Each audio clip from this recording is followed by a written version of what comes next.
Halo Sensei Gata, konnichiwa. Kali ini mumpung lagi libur nih ya semi Natoki, saya ingin share beberapa pengalaman saya menggunakan Irodori dan bagaimana caranya Sensei Gata ini bisa menggunakan Irodori, terutama Irodori yang sekarang saya punya yaitu Irodori PPT yang Nyumong bab 12 ini bisa digunakan dengan alat Irodori gitu yang sesuai dengan Jeff Japan Foundation gitu. Nah, sekarang saya ingin memperkenalkan terlebih dahulu salah satu tema yang ada di sini yaitu temanya adalah Ishoni no Mini Ikimasen ka? Hai. Nah, di sini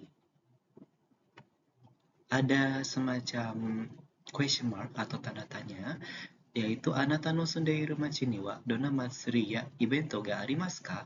Dare to ikimasu ka? Nah, pertanyaan di sini wajib menurut saya ditanyakan kepada peserta didik Sesegata supaya apa? Supaya peserta didik di sini bisa membentuk sikap untuk siap belajar, belajar tema yang baru. Terutama tema di sini adalah sepertinya berbau tentang festival ya. Jadi pada saat siswa itu dipancing dengan pertanyaan seperti ini, mereka akan berpikir bahwa oh festival yang terkenal di tempat saya apa ya kayak gitu kan. Nanti dari situ mereka akan mengungkapkan beberapa festival atau event-event yang terkenal di daerah mereka, tentunya dalam bahasa Indonesia pun juga tidak apa-apa. Dan dari situ mereka akan berpikir bahwa, oh kali ini temanya tentang festival ya, gitu. Jadi mereka bisa membentuk sikap belajar yang baik, gitu. Jadi mereka akan ready, akan siap dengan apapun yang nanti akan dijelaskan di kelas kali ini, gitu. Dan di sini topiknya masih sama, yaitu Watashi no Sukina Koto.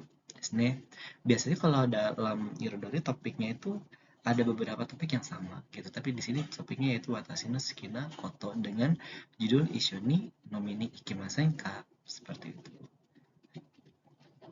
Jadi kita lanjut ke slide berikutnya. Nah, Sesegata di sini ada semacam bentuk tablet ya, kalau bisa kita prediksi di sini. Nah, kalau misalkan ada simbol tablet seperti ini, di sini kita akan mau apain? Yap, betul sekali. Di sini kita akan dokai atau kegiatan membaca ya. Nah, kegiatan membacanya di sini ada subtemanya yaitu Ibento no Annai. Ibento no Annai. Nah, sebelum lanjut ke PPT berikutnya, alangkah baiknya Kendo 48 ini dibaca terlebih dahulu supaya siswanya dapat mengetahui tujuan kali ini pembelajarannya apa gitu. Nanti pada saat setelah bagian sub topik ini dijelaskan, nanti mereka akan self evaluasi dengan kendonya apakah ini tercapai atau tidak. Nah, kali ini kendo 48-nya yaitu mampu menemukan informasi penting seperti tanggal, waktu, dan tempat ketika melihat pemberitahuan mengenai suatu acara. Jadi, alangkah baiknya kendonya itu dibaca bareng-bareng ya sama peserta didiknya.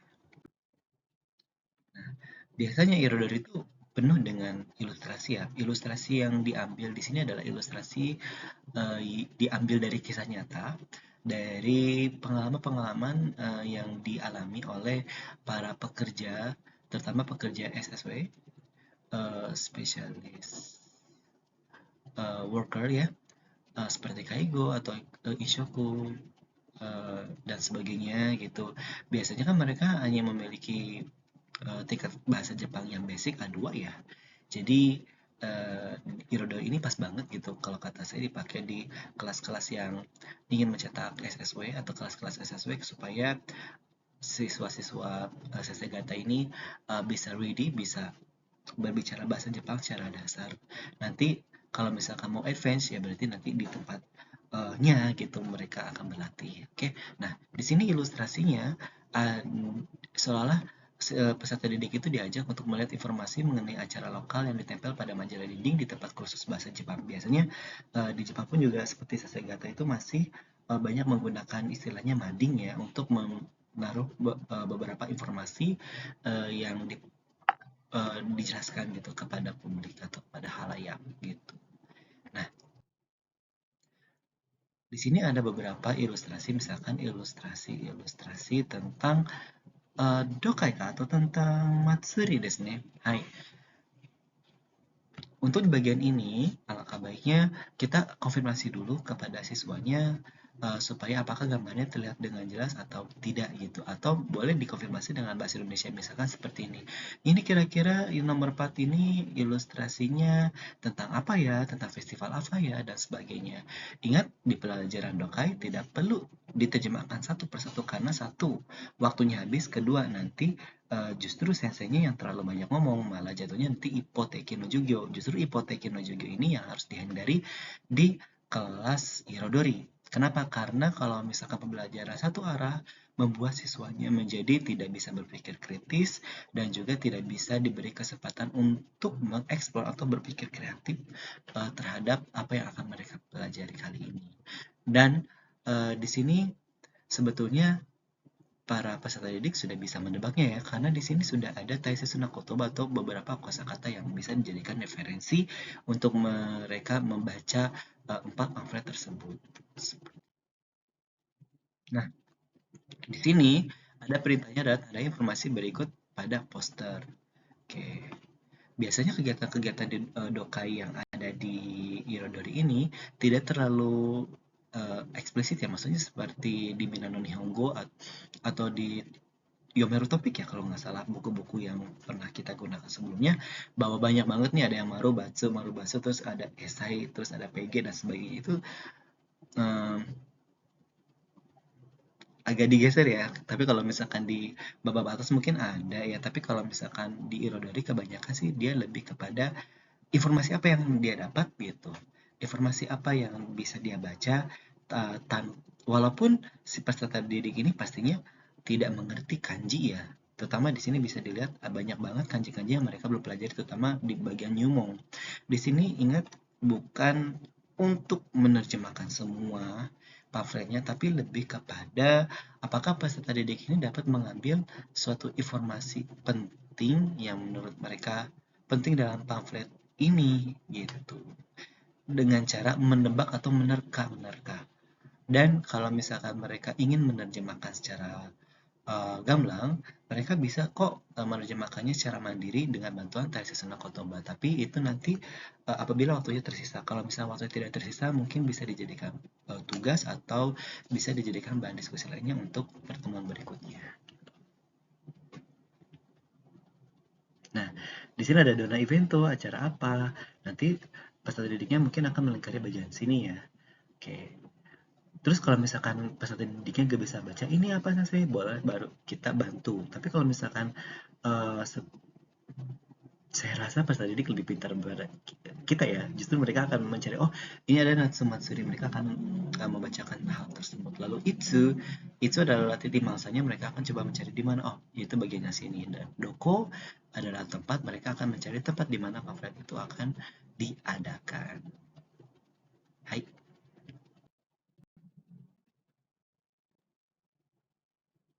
Oke, dan ini adalah beberapa bantuan untuk penyebutan jumlah tanggal dan jumlah hari.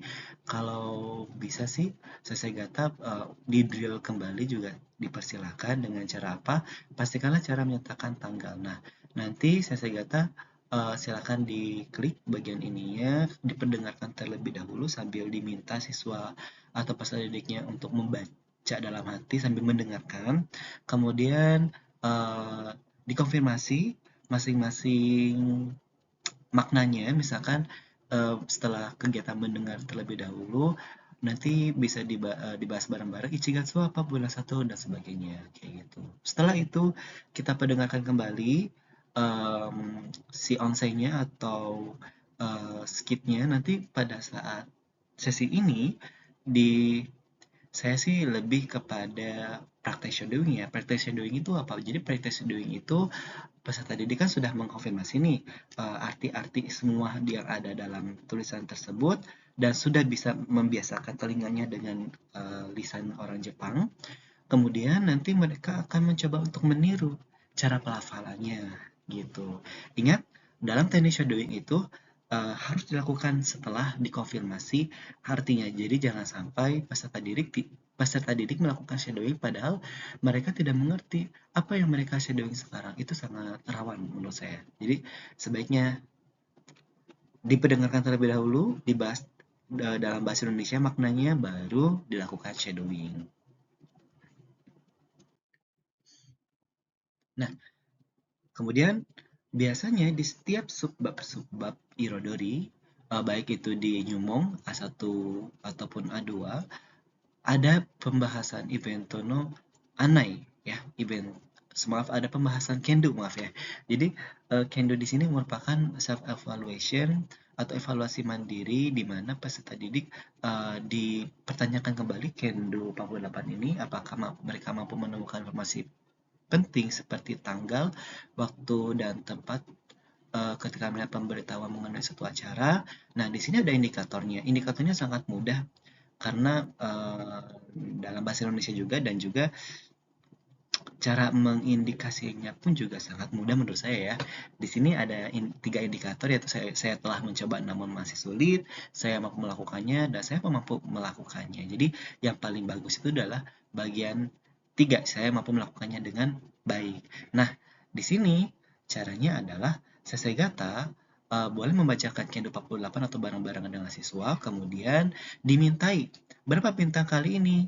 Nah, berapa bintang kali ini itu ditunjukkan dengan jari peserta didik saja. Misalkan ada yang ngacung 1, oh berarti mereka hanya bisa uh, bintang 1 atau saya telah mencoba namun masih sulit.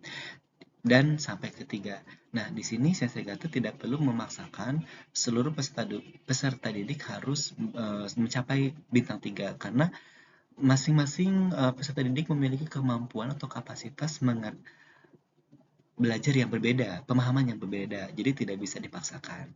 Seperti itu. Mungkin saja di bagian ini dia hanya 1, mungkin di bagian-bagian lainnya seperti bagian percakapan, bagian menulis, bagian um, menyimak dan sebagainya itu bisa saja dia memiliki bintang 3.